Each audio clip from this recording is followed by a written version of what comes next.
Dahil himalang nakaligtas sa krimen, natukoy ni Nelson ang sospek sa karumal-duman na pagpatay sa amo niyang si Cesar at sa kasambahay na si Jacqueline.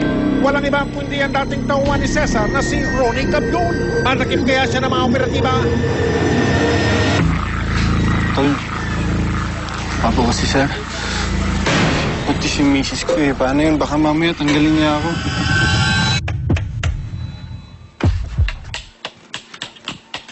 Ronnie, dahil almost through na tayo sa trabaho natin, palagay ko, pahinga ka na muna. Simula bukas. Base sa isinagawang investigasyon ng Pakil Police, dala umano ng matinding galit sa pagkakatanggal sa kanya sa trabaho. Walang habas na pinagsasaksap ng sospek na si Ronnie ang dating among si Cesar. Tila hindi pa ito nakontento at pinugutan pa ng ulo ang dating niyang amo. Lumalabas na parang walang tumayong saksi sa krimen, pinagsasaksak niya ang kasambahan na si Jacqueline.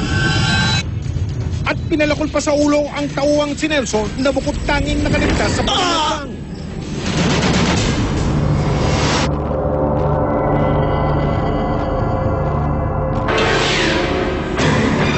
Matapos sumanong isagawa ang krimen, agad nagkasabalutan si Ronnie para tumakas. Ayon sa salaysay ng asawa ni Cesar na si Virginia, bandang alas 3 ng hapon nung araw na nangyari ang krimen, nakita niya si Ronnie nang pumasok sa bahay nito at agad din umalis. Ang pagmamadaling pag-alis ni Ronnie ay labis daw na pinagtaka ng asawa ni Cesar na kapitbahay ng sospek sa barangay Burgos nung mga panahon yun. Isang oras naman ang nakalipas nang may mapuntahang mga pulis sa bahay ni Ronnie, pero hindi na nila inabutan pa. Ay, nakita niyo po ba si Ronnie dito? Opo, kanina po nagmamadali eh. Bakit po ba, sir? Suspect po siya ng nangyaring patayan sa taas dito sa may rest house.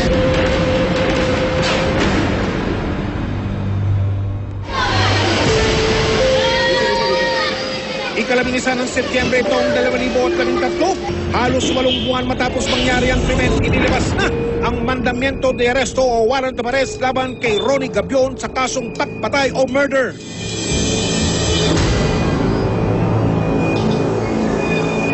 Ang pamilya ni Jacqueline na iwang umaasa sa bayan ng Pakil na matatakip pa ang sospek. Habang bumalik naman sa Estados Unidos ang may bahay ni Cesar. Pero matapos ang halos 2 taon na patuloy na paghahanap sa sospek, hindi pa rin siya nadadakip. Ang gusto ko mangyari, kung anong ginawa nila doon sa 2 taong yun, ganun din ang gawain sa kanya. At para yung 2 ay matahimik na ang kaluluwa niya at hindi sila natatahimik. Lagi ko sila napapanaginipan. Ayun ang talagang gusto kong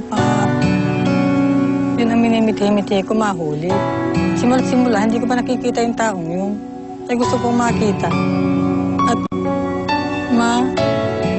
parusahan siya sa ginawa niya. Ang nakaligtas na si Nelson, wala rin ibang hangad kundi ang makulong ang sospek na muntik na rin kumitin sa kanyang buhay.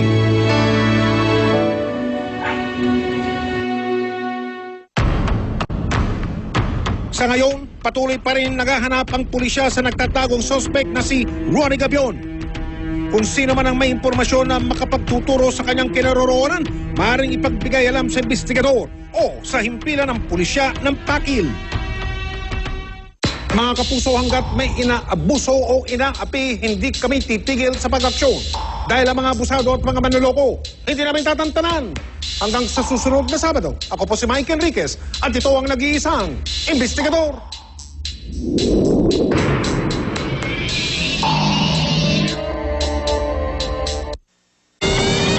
Nakamalaking balita ngayong Sabado. Dating Burnham Hotel sa Baguio City, gumuho habang